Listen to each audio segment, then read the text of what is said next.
close your eyes for just a second and try to put yourself right here.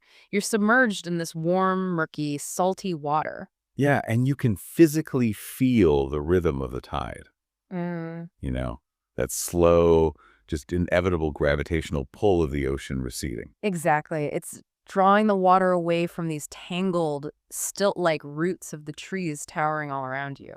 And the water column is getting shallower by the minute. The tropical sun is starting to bake that thick, dark mud just above the waterline. Right. Which, for most aquatic creatures, this is the beginning of a total panic Oh, response. absolutely. Total panic. But you don't panic as the water drops. You don't thrash around or try to swim out to the open ocean. No, you do something entirely different. Yeah, instead you take this massive gulp of the brackish water, inflating your cheeks until they're literally visibly bulging, and you clamp your gill covers shut tight. And then you do something seemingly impossible. Right. Using these thick, heavily muscled, almost arm-like fins, you drag yourself completely out of the water. Just pulling yourself up onto the slick, kind of sulfur-scented mud. And the tropical sun is beating down intensely on your wet skin, but you don't gasp for air. Because you're perfectly comfortable in the open air. You're just sitting on a mud bank, breathing. Mm. And your eyes, these two bulbous spheres sitting on the very top of your head, like submarine periscopes, they swivel completely independently. Which is such a wild visual. One eye is scanning the tangled mangrove roots behind you for creeping monitor lizards. While the other is locked onto the mud right in front of you, looking for a juicy wandering crab.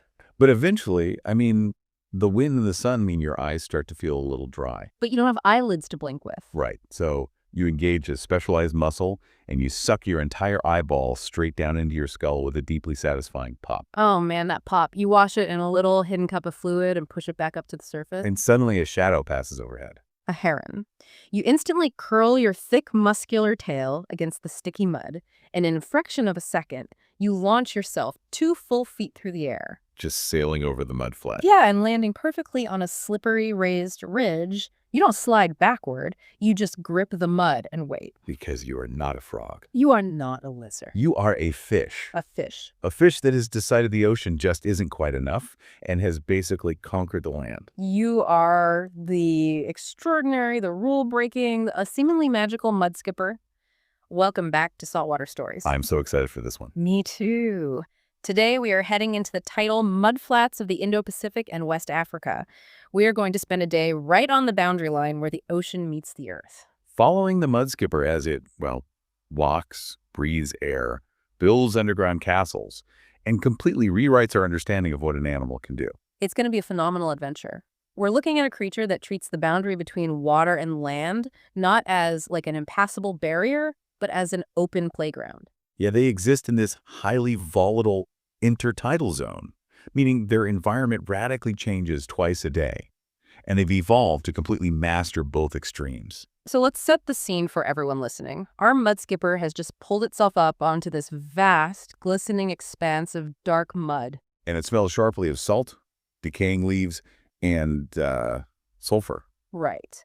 Now, if you think about the physics of a normal fish, say like a snapper or a trout, and you place it on that mud, we all know the tragic outcome. It flops helplessly. Exactly, it just flops. The environment is entirely wrong for its body plan. The fins of a typical fish are essentially delicate, membranous paddles designed to push against dense water. They have zero structural integrity to push against thin air or hold up weight. But our mudskipper is up, and it's walking, which, brings up a massive physical hurdle, right? Gravity. Oh, absolutely. Gravity is the enemy of the fish. Because fish are functionally weightless underwater thanks to buoyancy.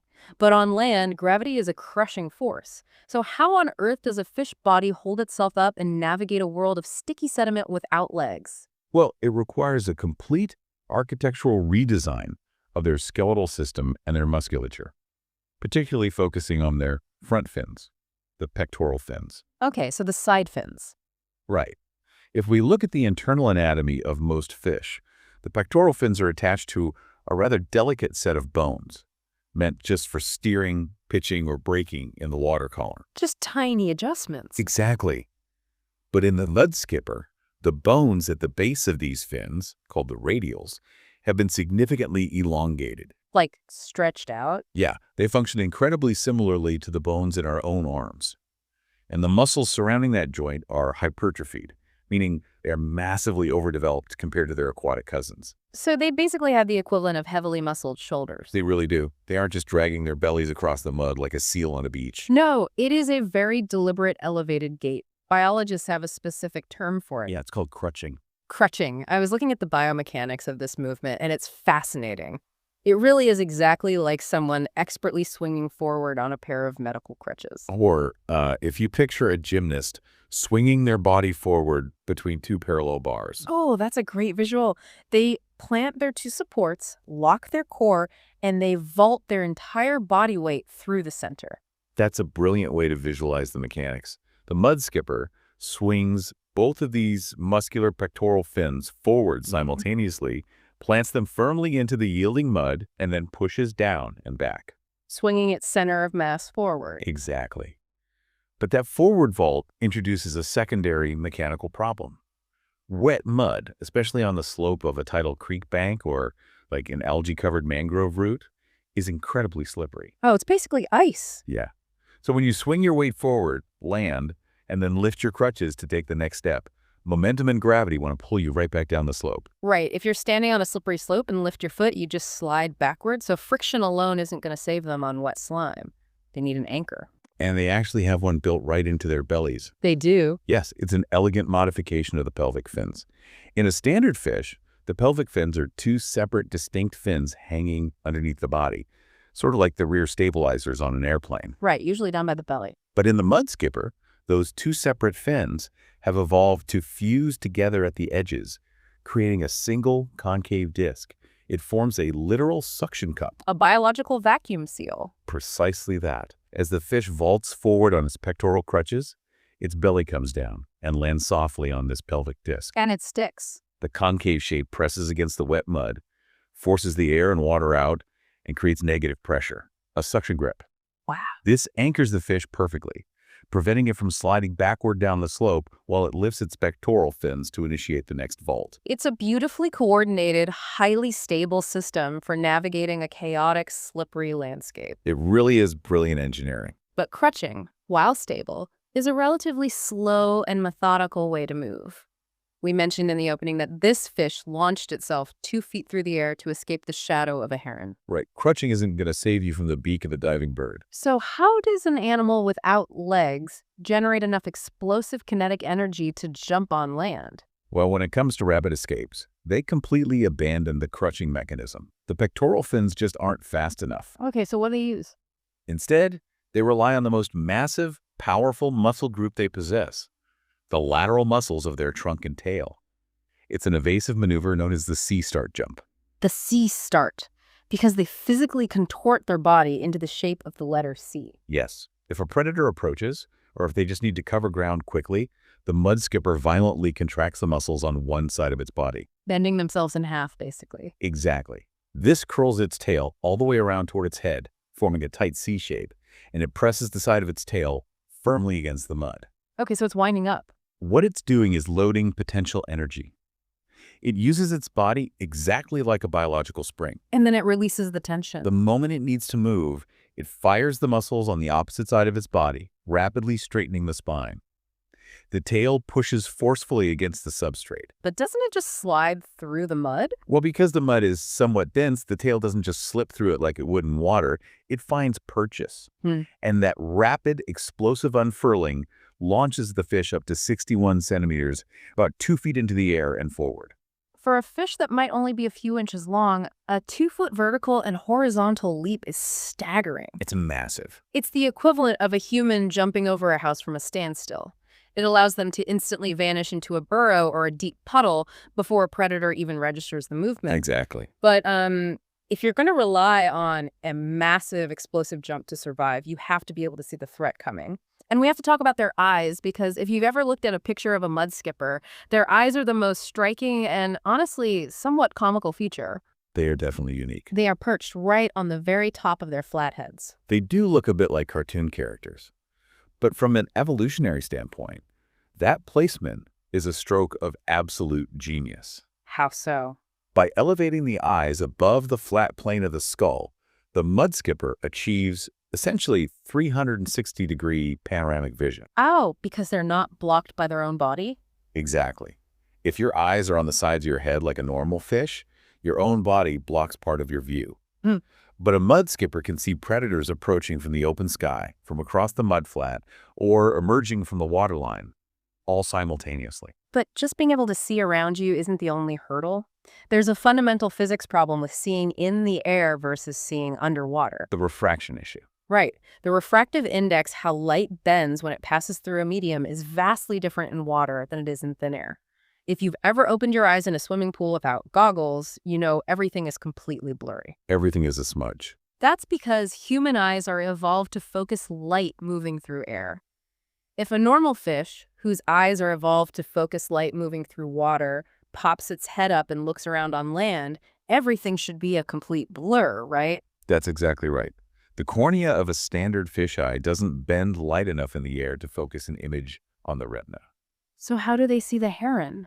To solve this, mudskippers have evolved slightly flattened lenses and modified corneas. Oh, they changed the shape of the lens. Yeah, this anatomical shift compensates for the thinness of the air, altering how the light is refracted and allowing them to focus perfectly in high definition while out of the water. But wait, solving the focus problem creates another biological problem. Eyes are delicate living tissues that have to stay wet. They definitely do. Human eyes stay wet because we have tear ducts that constantly produce saline, and we have eyelids that sweep those tears across the surface of the eye every few seconds. Right. But fish don't have eyelids or tear ducts. They don't need them because they live in a medium of constant water. Their eyes are perpetually bathed. Exactly. The ocean is their tear duct. So if a mudskipper is spending hours baking in the hot tropical sun, exposed to dry coastal winds, how do its highly specialized protruding eyes not just dry out, cloud over, and become permanently damaged? This brings us back to that bizarre, highly satisfying trick we mentioned earlier. Since they lack the evolutionary hardware of eyelids and tear glands, they developed an entirely different mechanical solution for eye maintenance. The popping? The popping. Beneath those protruding eyes, inside the skull, they possess a specialized fluid-filled dermal cup. It's like a tiny reservoir. Okay. When the surface of the eye starts to detect desiccation when it feels dry, the mudskipper engages specialized retractor muscles attached to the back of the eyeball. And it literally pulls the eye downward inside its own head. With a very audible pop. Yeah. That is so weird. The entire eyeball drops down into this dermal cup. Once inside, it gets bathed in a mixture of stored environmental water and highly lubricious mucus secreted by the surrounding skin. So it's like a built-in car wash. It gets a refreshing, hydrating bath, and then the muscles relax, and the eye springs back up to its periscope position on top of the head. It is exactly like a submarine commanding officer realizing the periscope lenses are salty, so they retract the whole periscope down into the hull, wipe it down with a wet cloth, and shove it back up. It's such an incredibly inventive biological workaround. But, you know, as we talk about how active they are, crutching across the mud, doing these massive sea start jumps, constantly scanning the horizon, all of this highly active terrestrial movement requires a massive amount of metabolic energy. A tremendous amount. Muscle contraction on land, fighting gravity, burns energy rapidly. And metabolizing energy requires oxygen. Which brings us to the biggest, most unbreakable rule of being a fish. You breathe underwater using gills. That's sort of the defining feature of a fish. Right. Gills are specifically designed to extract dissolved oxygen from water. But our mudskipper is walking on a dry mudflat for hours at a time. It doesn't have mammalian lungs. So how is it surviving in the baking sun without simply suffocating on the mud? Well, this is where we see their most famous and vital adaptation. Yeah. We could think of it as the scuba tank strategy, the reversed. The reversed scuba tank. Yeah. When human scuba divers want to explore the ocean, they strap a tank of compressed atmospheric air to their backs and take it down into the water. Right. The mudskipper takes the ocean onto the land. Before a mudskipper leaves a tide pool or its water-filled burrow, it takes a massive, voluminous gulp of water, filling its highly expanded, cavernous gill chambers. It literally puffs its cheeks out, creating a reservoir. Exactly. Yeah. And once those chambers are full, it utilizes a specialized piece of anatomy called the ventromedial valve. This is a flap of tissue that the mudskipper uses to clamp its gill covers completely hermetically shut. So it seals the water inside. It creates a watertight seal. The mudskipper is walking around with its delicate gills safely enclosed in this personal trapped puddle. Wow. As it navigates the mudflat, the gills are constantly extracting the dissolved oxygen from that stored water, just as they would if the fish were swimming. But if you think about the physical structure of gills, they are incredibly delicate. If you take a normal fish out of water, even if its gills are completely wet, it still suffocates. Yes, it does. And the reason for that is surface tension. In the water, the tiny, blood-rich filaments of the gills float and spread out like the feathery fronds of a fern. This creates a massive surface area for oxygen to cross over into the blood. Right, they need that surface area. But the second you expose them to air, without the density of the water to hold those delicate filaments apart, the surface tension of the moisture causes them all to stick together. They just clump up. It's exactly like when you have long hair. Underwater, your hair floats everywhere, totally separated. When you pull your head out of the pool, your hair instantly collapses and mats together against your neck. That's a perfect analogy. When a normal fish's gills collapse like wet hair, the surface area vanishes and the fish suffocates. Why don't the mudskipper's gills collapse inside this air-filled chamber once the water level starts dropping? That is the crucial difference. It's not just about holding water. It's about structural integrity. The branchial filaments, the delicate, feathery parts of the gills in a mudskipper are heavily modified. How so? They are reinforced with stiffened connective tissue and microscopic struts of cartilage. So they have bones in their gills. Essentially, yes. They have evolved a skeletal scaffold inside their gills. So even when the water sloshes around or begins to deplete, those individual filaments physically cannot collapse against each other. They just stay rigidly upright. They stay upright and separate, maintaining that vast surface area for gas exchange, regardless of whether they are fully submerged or just damp. That is unbelievable engineering. It's like putting tiny plastic ribs inside a tent so it doesn't blow down. That's exactly what it's like. But eventually, the oxygen suspended in that mouthful of water is going to be consumed. Do they have to constantly run back to the ocean every few minutes to get a new gulp of water? They do return to puddles to refresh the water periodically, but they don't have to do it constantly. Because they have developed two supplementary, almost magical methods of breathing that extend their terrestrial time immensely. Okay, what's the first one? The first is cutaneous respiration. Breathing directly through the skin, which is something we usually only associate with amphibians like frogs or salamanders. Precisely. The mudskipper skin is incredibly thin and densely packed with a network of capillary beds right near the surface. So the blood is right there. Right there. As long as the skin remains wet, atmospheric oxygen from the air dissolves directly into the moisture on their skin and then diffuses straight into the bloodstream. At the same time, they expel carbon dioxide waste right back out through the skin. That is wild. And what's the second supplementary method? It's called bacopharyngeal respiration. Baku what? Bacopharyngeal. It involves breathing through the highly folded, highly vascularized lining of their mouth and throat. Oh, okay. While they're walking around with their water tank, they will occasionally take quick, sharp gulps of air. They mix that fresh atmospheric air with the water trapped in their gill chambers. So they're aerating their own puddle? Effectively reoxygenating it, yes.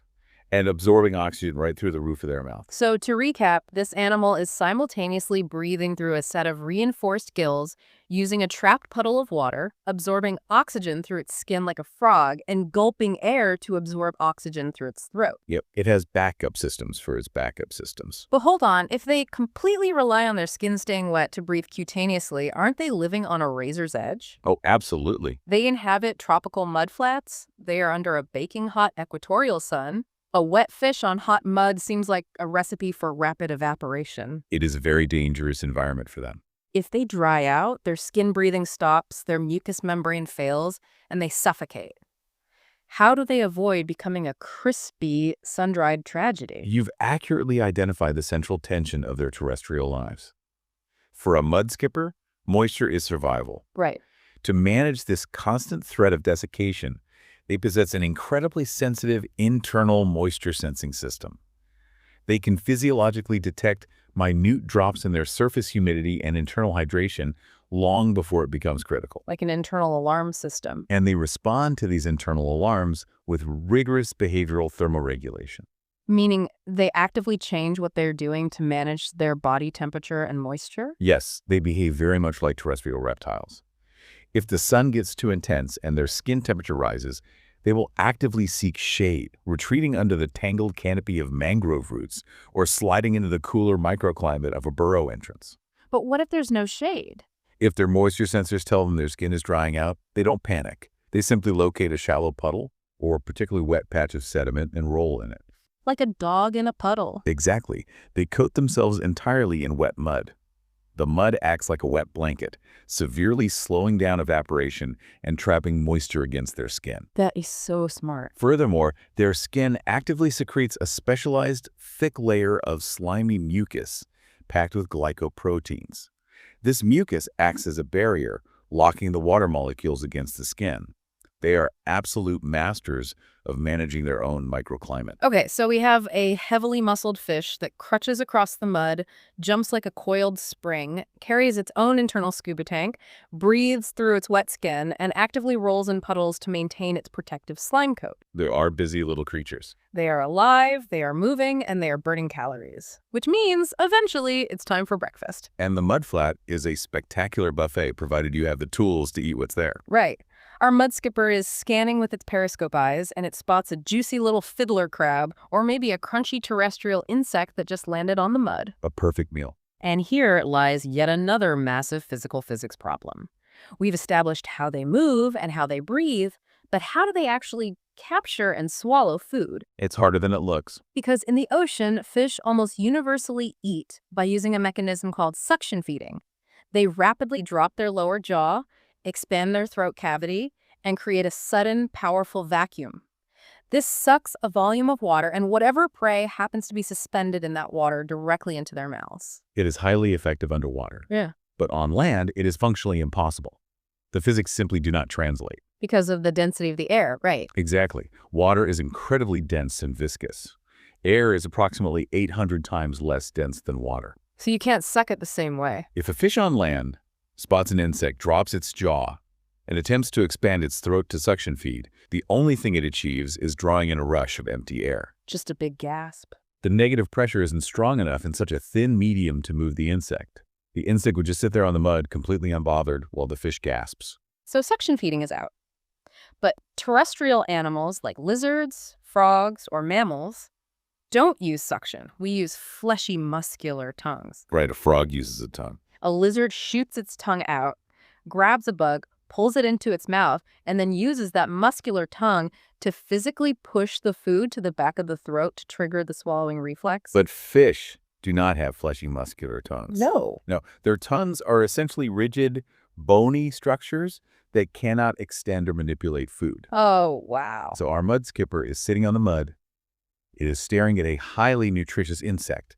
It physically cannot suck it in, and it does not possess a tongue to grab it or push it down its throat. So how does it eat? How do you think? You are leaving us on a cliffhanger. If they can't suck and they can't grab, how do they get the bug down their throat? They utilize one of the most stunning feeding adaptations in the entire animal kingdom.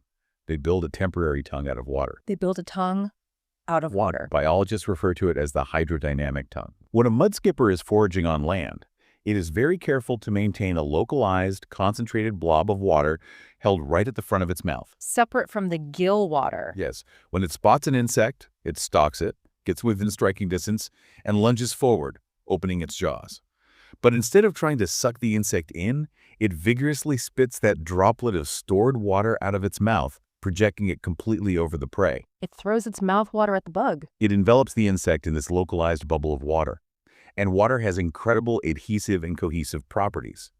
The water acts as an adhesive fluid medium, physically grabbing onto the insect. Oh my gosh. Then, in a fraction of a second, before the water can break apart or spill away, the mudskipper aggressively reverses the action. It expands its throat, generating that familiar, powerful internal suction. Wait, but it's sucking on the water now. Exactly. Because it is sucking on the continuous column of water, it just spat out. The suction works. It draws the water and the trapped insect held within it straight back down into its digestive tract. That is just, it is hard to fathom how elegant that is. It's beautiful physics. Imagine trying to eat an apple with your hands tied behind your back and you have no tongue. You can't just inhale the apple. It's too heavy. Right. Now imagine you have one of those sticky hand toys you get out of a quarter machine, but the sticky hand is made entirely of water. I love that. You throw the sticky water hand at your food, the surface tension grabs it, and you reel the whole fluid structure back into your throat. They are hunting with a hydrodynamic lasso. It perfectly mimics the function of a muscular tongue, providing the mechanical transport necessary to move food to the back of the throat. And studying this mechanism doesn't just tell us about mudskippers, it gives evolutionary biologists a fascinating glimpse into the deep history of life on Earth.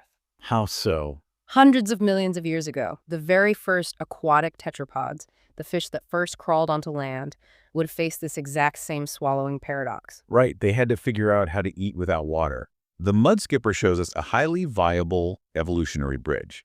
It demonstrates how early animals could successfully feed in a terrestrial environment long before complex, fleshy tongues ever evolved. But thinking about the mechanics of this water tongue, it sounds incredibly fragile. The whole system relies on that bubble of water remaining intact when it hits the prey. Yes, the cohesion is key. What happens if the mudskipper tries to eat a bug that is sitting on a highly porous or dry surface? Like a piece of dry driftwood, a brittle dead leaf, or a porous rock.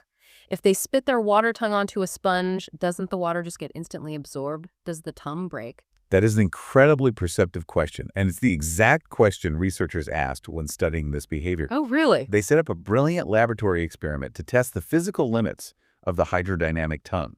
They placed mudskippers in an enclosure with a highly absorbent surface, specifically a dry paper towel, and offered them food items resting on that towel. And what happened? Did the towel steal the tongue? That is exactly what happened. When the mudskipper lunged and spat its water droplet onto the prey, the dry paper towel instantly wickeded the moisture away.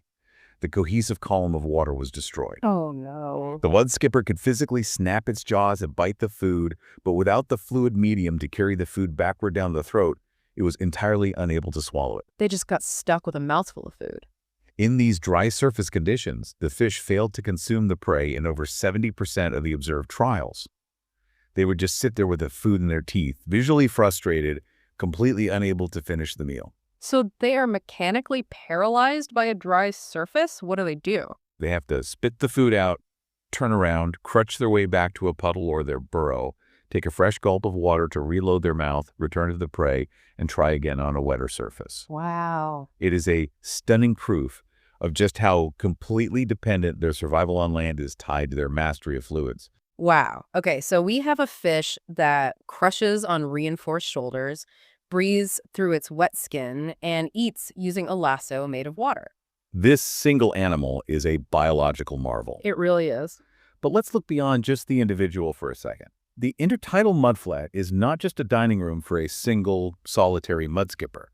It is a wildly crowded, noisy, vibrant, and fiercely competitive neighborhood. Highly competitive. The intertidal zone is packed with biodiversity, and good nutrient-rich territory is highly prized. Because you need the mud. A premium patch of mud provides a rich biofilm of microscopic algae and diatoms to graze on, and a geologically stable place to excavate a shelter. Because real estate is at such a premium, mudskippers are incredibly territorial. And they dedicate a massive portion of their daily energy budget to communicating with and defending against their neighbors. And when we talk about claiming territory, we don't just mean swimming around an invisible border. We mean they engage in actual coastal engineering. They build physical walls. Wait, they build walls? Yeah. They are remarkable ecosystem engineers. Many species actively patrol their chosen area and construct physical, polygonal mud walls around their borders. With their mouths. They will literally use their mouths like front-end loaders, scooping up mouthfuls of thick mud, carrying it to the perimeter, and spitting it out to build low intersecting ridges. That is amazing. It ends up looking like a miniature muddy fortress, and these walls serve a brilliant dual purpose. Well, the first being an obvious property line, right? Keep out. Exactly, a visual deterrent. But more importantly, they function as tiny engineered farming enclosures. Farming? When the tide goes out, these walled perimeters trap and retain a very shallow layer of water over the mud. This creates the perfect sun-warmed aquatic incubator for culturing diatoms and microscopic algae, which constitutes a massive portion of the mudskipper's diet. No way. They are essentially farming their own algae inside a walled castle. They are agricultural fish. But maintaining a farm means dealing with trespassers. And they don't just rely on mud walls to keep greedy neighbors away. They are incredibly showy, dramatic animals. Oh, very dramatic. We talked earlier about that dorsal fin resting on their back. Right? The first dorsal fin is their primary tool for visual communication and is spectacular. Most of the time, to maintain camouflage, the fin lies completely flat against their back, almost invisible. But when a rival male approaches, Or a receptive female enters the territory, the mudskipper deploys it. It acts like a massive, brightly colored sail-like fan. Depending on the species, it is covered in highly contrasting iridescent spots and bands of electric blue, bright red, neon orange, and deep black. it's like a pirate suddenly hoisting a massive, brilliantly colored flag on the mast to say, "This is my ship and I am armed and dangerous. Back off." That's the exact intent. And they don't just statically raise the flag. They perform an intensely choreographed display. Oh, they do a dance. They will flutter the fin rapidly, making the iridescent colors shimmer and flash in the sunlight.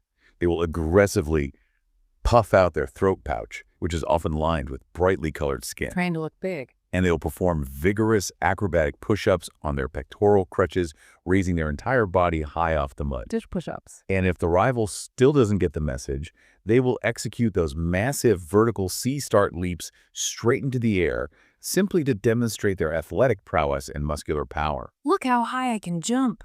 Researchers have spent years decoding this, and they've cataloged over 20 distinct, nuanced visual signals used by mudskippers. It is an incredibly complex visual language designed to establish dominance and court mates while avoiding the physical damage of actual combat. It is a high-stakes dance-off on the mud. But wait, if you picture a mangrove mud flat, it is not a flat, empty parking lot. It is a highly textured environment. Yes, very complex terrain. There are tangled mangrove roots, thick pneumatophores sticking up like spikes, dips, channels, and deep puddles. It has a lot of visual obstacles. What happens if your rival neighbor is sitting behind a thick root and physically cannot see your beautiful, shimmering pirate flag or your impressive push-ups? That environmental challenge brings us to the hidden, invisible world of the mudflat. For decades, scientists observing mudskippers assumed they communicated exclusively through these visual displays. Because they couldn't see anything else. But it turns out they possess a rich, complex acoustic vocabulary as well. They're communicating through sound. But wait, how? If you look at typical vocalizing fish, like a drumfish or a toadfish, they generate sound by using specialized muscles to rapidly drum on a gas-filled balloon inside their bodies called a swim bladder. All right, the swim bladder. It acts as an internal resonant chamber. But a mudskipper is a benthic fish that spends half its life on land. It completely lacks a swim bladder. They don't have the biological equipment to make sound. It was a massive mystery for researchers. And they clearly aren't just grinding their pharyngeal teeth together, which is another way fish make noise, because teeth grinding produces a high-pitched, raspy scraping sound. So what does the mudskipper sound like? The sounds mudskippers produce are incredibly low-frequency tones, deep grunts, and rhythmic thumping pulse trains. So we have grunting, thumping fish on land with no voice boxes and no swim bladders. How are they physically generating the sound, and how on earth is it being transmitted and heard if they are out in the thin air? The exact physical mechanism of sound production remains an active, hotly debated area of scientific discovery. We still don't know for sure. Not 100%. The leading theory suggests that they generate these low-frequency thumps through the rapid, forceful, spasmodic movements of their internal opercular bones, the bones that cover the gills, coupled with extreme rapid contractions of those hypertrophied pectoral fin muscles. So they're kind of clicking their bones. It's almost like they're rapidly popping their own joints internally to create a percussive wave.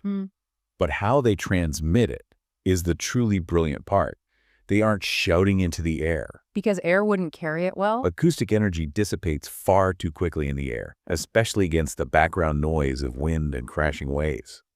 Instead, they press their bodies against the ground and transmit these low-frequency vibrations directly into the wet mud. They use the ground. Yes, seismic communication. Because the mud of the intertidal zone is highly saturated with water, it acts as a phenomenal, dense conductor for physical acoustic vibrations. Wow. So A male mudskipper defending its territory will brace itself and generate these deep pulse trains, and the percussive vibrations travel efficiently through the substrate of the mudflat, Under the roots and rock. right into the bellies and lateral line sensors of the neighboring mudskippers in their burrows. It is literally like a tenant tapping a secret, aggressive Morse code on the floorboards so the neighbors in the apartment below can feel it vibrating in their ceiling. That is exactly what it's like. That is incredibly stealthy. But I have to push back here because this brings up a massive vulnerability. We have a fish standing on a mudflat. It is waving a brightly colored neon flag. It is doing acrobatic push-ups. It is leaping 2 feet into the air, and it is thumping a bass beat into the mud. They're very loud, visually and acoustically. Aren't they just ringing a giant multi-sensory dinner bell for every single predator in the sky? If I'm a hungry heron, a fish doing jumping jacks with a neon blue fin seems like the easiest target on the planet. How do they balance this intense need to show off with the fundamental need to not be eaten? It is the ultimate evolutionary tightrope. If you don't display, you lose your territory, you don't reproduce. If you display too much, you are eaten. So how do they survive? The survival mechanism goes right back to their extreme vigilance and the anatomy of those periscope eyes. The eyes on top of the head. Because their eyes are mounted on top of their heads, providing uninterrupted 360-degree vision, they are incredibly difficult to ambush. Yeah. A displaying male is not just looking at his rival. His independent eyes are constantly sweeping the sky and the horizon. Always watching. The absolute millisecond one of those eyes registers the sweeping silhouette of a heron high above, or the lateral line feels the heavy, rhythmic footfall of a monitor lizard vibrating through the mud. The display instantly, completely ceases. They had to shut it down. Instantly, they drop that brightly colored dorsal fin, snapping it flush and flat against their back, hiding all the bright colors. They cease all movement, and they press their bodies completely flat against the wet mud. Freezing. And if you recall their baseline body coloration, not bright. The main body is heavily mottled with drab browns, grays, and muted greens. Right, they look exactly like wet mud. Exactly. When that dorsal fin is down and they are flat against the substrate, they become practically invisible. They blend flawlessly into the sediment. They are absolute masters of switching from highly conspicuous, colorful displays to completely camouflaged in a fraction of a second. That is a neat trick. If the predator happens to spot them anyway and gets too close, they trigger the explosive sea-start jump, usually aiming directly for the safety of water. And when they do vanish into the water, where are they going? They aren't swimming out to the open sea. When the tide rushes back in, bringing hungry marine predators, or when a heron swoops down from the canopy, the mudskipper needs an impenetrable fortress. So it digs one. The burrow. The subterranean burrow is the absolute center of mudskipper life. It is not just a quick, shallow hole to hide in. It is a remarkably sophisticated, heavily engineered, multi-purpose architectural structure. But again, I'm looking at the anatomy of this fish. How does a fish dig a hole that deep? It doesn't have claws like a badger or a shovel-like snout like a mole? It uses the only tool it have available, its mouth. Its mouth. The excavation process is a testament to their endurance. The mudskipper will dive down, bite into the thick, cohesive mud, scoop up a large jawful, swim back to the surface, and spit the mud pellet out. Just one bite at a time. Often, they repurpose these excavated mud pellets, stacking them up to build those territorial perimeter walls we discussed earlier. Oh, so that's where the wall mud comes from. Yep. It is an incredibly laborious process. Bite by bite, mouthful by mouthful, carrying the earth away, they excavate a deep, complex tunnel system. These burrows typically take the distinct shape of a J or a Y and can penetrate up to a full meter over 3 feet deep into the dense mud. A 3-foot-deep, branching tunnel excavated entirely by carrying mouthfuls of dirt. The sheer caloric expenditure to build that is staggering. But the investment pays off because the burrow is essential for terrestrial survival. It provides a structurally sound storm shelter when the powerful tidal currents rush in. A safe place to weather the storm. It is an impenetrable refuge from avian and terrestrial predators. It acts as a cool, climate-controlled vault to escape the boiling, lethal heat of the midday tropical sun. But above all of these functions, the burrow's most critical, vital purpose is as a nursery. Oh, for the babies. It is the only safe place they can lay their eggs. And this is where the story shifts from fascinating biology to truly unbelievable behavior. Because the underground world of the mangrove mudflat holds a deadly, invisible chemical threat. Yes. The deep sediment of a mangrove estuary is not like garden soil. It is heavily waterlogged and packed with decomposing organic matter, rotting leaves, dead roots, algae. Just a compost heap, basically. And the billions of microbes breaking down all this organic matter consume every single molecule of available oxygen. As a result, the deep mud is highly hypoxic, meaning it severely lacks oxygen. And in some places, it's totally anoxic, right? Yes, entirely devoid of oxygen. So when the tide comes in and water rushes down the entrance hole, flooding the mudskipper's 3-foot-deep burrow, that trapped water quickly becomes severely oxygen depleted, It becomes a suffocating, stagnant pool. which presents an existential reproductive problem. If a female mudskipper swims down into that burrow and lays her eggs on the wall of that flooded anoxic tunnel, the developing embryonic babies would just suffocate. They would perish within hours. Mudskipper eggs, like all vertebrate embryos, are obligate aerobes. Their cellular development absolutely requires a steady, reliable supply of oxygen. So we have an impossible paradox. You have a fish that is forced to lay its eggs in a deep, safe underground burrow to hide them from predators. But that exact burrow is filled with suffocating, oxygenless water that will instantly kill the eggs. How on earth do they solve this? They solve it with a behavior that is arguably the most staggering, beautiful display of parental care in all of fish biology. They conquer the anoxic environment by utilizing the miracle of the air bell. The air bell. Yes. In species where this has been closely studied and documented, such as the Japanese mudskipper and the giant mudskipper, the male assumes the role of the sole caretaker of the eggs. Okay, so dad's on duty. The female will swim down into the burrow, navigate to a specialized upward vaulting chamber excavated at the very deepest point of the tunnel, lay her sticky eggs firmly against the mud ceiling, and then she departs. Her job is done. And the male stays behind. The male stays behind. It is now entirely his responsibility to keep those embryos alive in a suffocating environment. To achieve this, he fundamentally transforms his behavior. He becomes an air fairy. An air fairy. He moves air. Precisely. During low tide, when the muddy entrance of the burrow is exposed to the open air, the male mudskipper sits at the surface. He takes a massive, exaggerated gulp of fresh atmospheric air, filling his mouth and those highly expanded gill chambers. Really blowing up a balloon. He seals his mouth and gill covers shut. He then swims down into the dark, flooded J-shaped tunnel. He navigates through the anoxic water to the dead-end egg chamber, which, importantly, arches upward like an inverted bowl. Okay. Once he is positioned directly beneath the eggs, he opens his mouth and forcefully spits the air out. He is physically spitting atmospheric air out underwater. Exactly. And because the chamber has that specific upward arching vaulted ceiling, the air cannot escape and bubble back up to the surface. It bubbles upward and gets physically trapped against the roof of the mud chamber, displacing the water downward. Forming a pocket of air. It forms a pocket of trapped gas.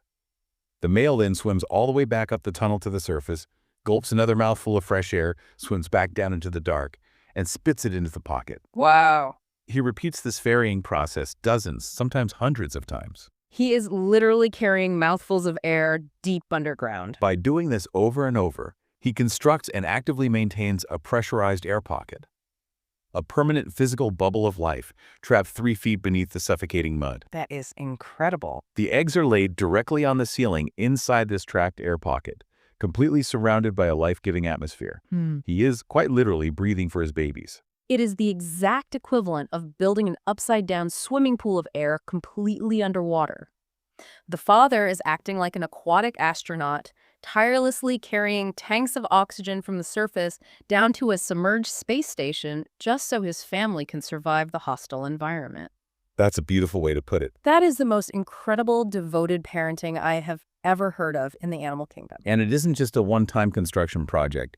He actively, obsessively manages the atmospheric quality of that bubble. He maintains it. As the embryos develop, they continuously consume the oxygen within the air bell and excrete carbon dioxide. The father monitors this. If the oxygen levels inside the air bell begin to drop too low, he accelerates his trips to the surface, extracting the stale air, releasing it, and bringing down mouthfuls of fresh air to replenish the supply. Just constantly working. He stands guard over this bubble, protecting the eggs from aquatic predators like crabs or specialized snakes, buffering them from temperature extremes, and ensuring they don't suffocate in the anoxic silt. But wait, I have to stop and ask about the chemistry of this environment, because the lack of oxygen isn't the only deadly thing about deep mud. When you have deep, stagnant mud full of rotting organic matter and no oxygen to aid in clean decomposition, it builds up highly toxic chemical byproducts. Yes, it does. Specifically, hydrogen sulfide and massive amounts of ammonia. Yes, the mud is permeated with highly toxic ammonia. So if this father is spending days or even a full week constantly swimming down into this deep, flooded tunnel to ferry air, he is repeatedly swimming through water that is basically a toxic, concentrated soup of ammonia. It is extremely toxic. How is he not dying? If you have an aquarium at home, you know that if the ammonia levels spike even a fraction of a percent, the fish die almost instantly. Ammonia is essentially biological bleach. It disrupts their pH, destroys their gill tissue, and causes neurological collapse. How does the father survive swimming through liquid poison to maintain this air bell? You've highlighted the invisible superpower of the mudskipper. They possess astonishing biochemical resilience. To understand how miraculous this is, we have to look at normal fish. Okay, normal fish in the ocean. In the open ocean, typical fish are constantly producing ammonia internally as a metabolic byproduct of breaking down proteins. It's their equivalent of urine. Right. But they don't need complex kidneys to process it. They simply excrete the ammonia continuously through their gills into the surrounding water. Because the ocean is vast, the ammonia is instantly washed away and diluted by millions of gallons of seawater. The solution to pollution is dilution. Exactly. But a mudskipper is frequently walking on dry land or confined inside a tiny stagnant burrow. They do not have millions of gallons of water flowing over their gills to wash the ammonia away. So what happens? If they simply excreted it, it would build up in their tiny puddle or worse, build up in their own bloodstream to highly lethal levels. But mudskippers have evolved a two-part biochemical defense system. First, their tissues are simply evolved to tolerate significantly higher baseline concentrations of ammonia than any standard fish could survive. Just naturally tougher. But the second, much more impressive adaptation is metabolic. What do they do? When a mudskipper is exposed to the air for long periods or confined in its anoxic, toxic burrow, it can actively flip a metabolic switch. Instead of letting the toxic ammonia build up in its blood, it initiates a process called partial amino acid catabolism. That sounds complicated. Through a complex enzymatic pathway, the mudskipper physically synthesizes the toxic ammonia, combining it with glutamate to form glutamine, a non-toxic amino acid. They metabolize the poison. They take the toxic waste and repackage it into a harmless protein building block inside their own bodies. Yes, they biochemically detoxify themselves. Now, this process is incredibly metabolically expensive. It costs the fish a huge amount of energy to run this conversion, but the payoff is survival. They transform a toxic wasteland into a safe haven. In fact, the extreme toxicity of the mud actually worked to their evolutionary advantage. It creates an impenetrable chemical barrier. Most predatory fish or crabs cannot follow the mudskipper deep into its burrow because the ammonia would kill them. The poison keeps the predators out. The mudskipper is the only creature equipped with the internal chemical armor to survive down there. That is just brilliant. They turn a deadly, toxic environment into an exclusive, heavily guarded fortress for their babies. So the father is down there surviving chemical toxicity, ferrying mouthfuls of air, actively monitoring the oxygen and keeping the eggs alive. What happens when the incubation period is over and it's time for the babies to hatch? Wow. Do they just break out of their eggs and fall out of the air bubble into the toxic anoxic water? This brings us to the final dramatic act of this incredible reproductive cycle. Mudskipper eggs are evolutionarily adapted to develop perfectly while suspended in the humid air of the bubble. However, they absolutely require physical immersion in water to stimulate the biochemical hatching process. Oh, they need water to hatch. They physically cannot hatch while dry in the air bell. So when the embryos reach full maturity, which usually takes around 5 to 7 days depending on the temperature, the father must recognize the timing, and he has to coordinate a complete, deliberate reversal of his behavior. Wait, what does he do? To trigger the hatching, he has to completely remove the air bell. He destroys the bubble he just spent a week building. How does he even do that? He reverses the ferry process. He swims up into the air pocket, gulps the trapped air from the ceiling of the chamber, swims all the way up the tunnel to the surface, and spits the air out into the atmosphere. He carries it out, mouthful by mouthful. He swims back down, gulps more trapped air, and removes it. He methodically, deliberately dismantles the very life support system he tirelessly maintained. As he removes the volume of air, The surrounding water level in the chamber steadily rises, eventually reaching the ceiling and completely submerging the eggs. Flooding the chamber. The sudden, total immersion in water acts as an immediate environmental trigger. It stimulates the fully developed embryos to instantaneously hatch out of their egg casings. The sheer precision of that timing is mind-boggling. He builds an atmospheric bubble to keep them alive while they develop, monitors their progress, and then floods the chamber at the exact right moment to set them free. It's beautiful. And once they hatch, the tiny microscopic larvae float up the tunnel and are carried out by the receding tide to join the immense ocean plankton for a few weeks of feeding before they eventually return to the mud to begin the cycle again. It is a true masterpiece of evolutionary timing, chemical resilience, and intense parental dedication. It really is. Now, as invincible as our mudskipper father seems, surviving lethal ammonia, fighting gravity, outjumping herons, and raising his babies in an underwater air castle, the coastal estuary is still a deeply unforgiving place. Oh, absolutely. The mudskipper does not exist in a vacuum. It is a vital, irreplaceable thread in the tangled ecological tapestry of the mangrove forest. If we look at the bigger picture, how does this one strange fish impact the rest of the coast? Let's talk about the web of life here. The mudskipper is incredibly important to the overall health and function of the coastal ecosystem. Because they are so heavily abundant on these mudflats, they serve as a massive, critical conduit of energy. So, Think about their diet. They are constantly grazing on that thin surface biofilm of microscopic algae, diatoms, tiny terrestrial insects, and small benthic crustaceans. They are actively taking the raw energy of the sun, which is trapped in the photosynthetic algae, coating the mud and converting it into dense, highly nutritious fish muscle. they're packing all those tiny, widely dispersed nutrients into a single bite-sized package of protein. Exactly. And because they actively bridge the boundary between the water and the land, they make that concentrated energy available to an incredibly diverse gauntlet of predators from every single domain. They feed everyone.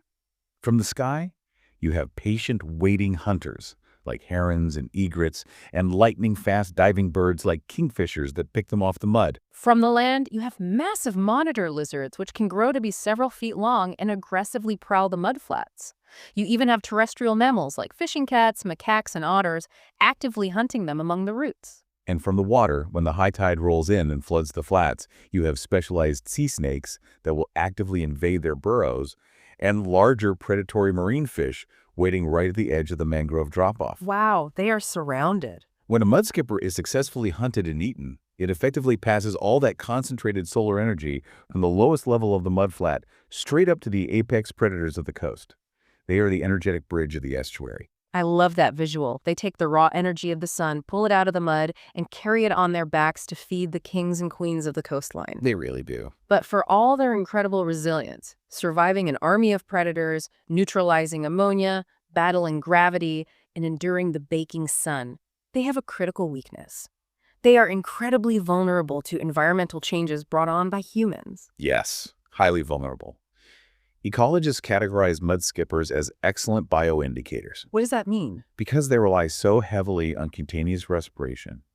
Constantly breathing through their highly permeable wet skin, they are intimately connected to the chemical makeup of their environment. Their thin skin readily absorbs whatever chemical compounds are present in the water or the mud sediment. So they absorb pollution quickly. If a coastal area becomes polluted with agricultural runoff, industrial heavy metals, microplastics, or oil spills, the mudskippers are almost always the very first species to suffer visible health impacts and population collapse. Oh, that's so sad. Monitoring the health, behavior, and population density of mudskippers gives scientists a highly accurate, immediate picture of the overall systemic health of the estuary. But the absolute biggest threat to their existence isn't just polluted water, is it? It's the total physical loss of their home. If a mudskipper can survive all these extreme natural pressures, outjumping predators and metabolizing poison, what happens to them if a massive coastal developer brings in bulldozers to clear-cut the mangrove forests to build a commercial shrimp farm or a luxury beachfront resort? That is the ultimate existential threat, and it's happening globally. Mudskipper physically cannot exist without the structural architecture and ecological shelter of the mangrove forest. But they need the trees. They need the specific density of the mud to support their complex burrows. They need the tangled physical matrix of the mangrove roots for climbing, territory marking, and predator evasion. and they desperately need the shade canopy provided by the leaves to regulate their skin temperature and prevent fatal desiccation. So if the mangroves go, If we bulldoze and lose the mangroves, we instantly lose the mudskippers.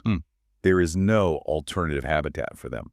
And currently, coastal development, unregulated aquaculture, and rising sea levels are driving significant rapid mangrove deforestation worldwide. and as we just established, if we lose the mudskippers, we lose that vital energetic bridge. The birds go hungry, the reptiles lose their prey, the mammals suffer. The whole intricate web begins to unravel. Exactly. Protecting the mudskipper isn't just an exercise in saving a weird, uniquely fascinating fish. It means forcefully protecting the entire coastal boundary. The mangroves themselves. Mangrove forests are the kidneys of the coast. They filter out pollution before it reaches the coral reefs. They act as massive structural shock absorbers, shielding the land and human communities from devastating storm surges, hurricanes, and coastal erosion. They do so much for us. They are also incredibly efficient carbon sinks, pulling carbon out of the atmosphere and trapping it in the deep mud. Protecting the muddy home of the mudskipper means protecting ecosystems that are fundamentally vital to the health and stability of the entire planet. It is all profoundly connected. What an absolutely incredible journey we've had today. We started this hour looking at a creature that honestly looked like it had made a terrible evolutionary mistake by crawling out of the ocean. And we discovered an animal of absolute unyielding genius. It is a fish that simply refuses to be confined to the rules of the water. It has completely rewritten its skeletal anatomy and musculature to walk on its fins and fight terrestrial gravity. It carries a personalized scuba tank of water to breathe in the open air, while simultaneously absorbing oxygen right through its skin like a frog. It defies the laws of physics by hunting with a hydrodynamic lasso made of water. It talks to its neighbors by tapping out deep seismic vibrations through the mud without ever using a voice box. And it carries mouthfuls of atmospheric air deep underground, defying toxic and noxic chemistry out of pure, astonishing devotion to its young, building physical bubbles of life in a hostile wasteland. It proves unequivocally that even the smallest, strangest creatures living in the mud hold the wildest, most untamed magic of the ocean. They remind us that the natural world is infinitely creative, endlessly resilient, and that life will always find a breathtaking way to break the rules and thrive in the most seemingly impossible places. It really forces us to challenge our rigid ideas of what is biologically possible. It absolutely does. And it leaves me with this one final thought to carry with us today. If a creature as small and unassuming as a mudskipper can figure out how to masterfully conquer two entirely different hostile worlds, the ocean and the land, at the exact same time, what boundaries in our own lives, in our own world, are just waiting to be boldly crossed? A truly wonderful, inspiring question to mull over. Thank you so much for joining us on this exploration into the mudflats. Your curiosity, your passion, and your willingness to dive into the bizarre is what makes these stories so rewarding to share. Until the tide rolls in and the mudflats call us back, keep your eyes wide and your sense of wonder wild. See you next time on Saltwater Stories.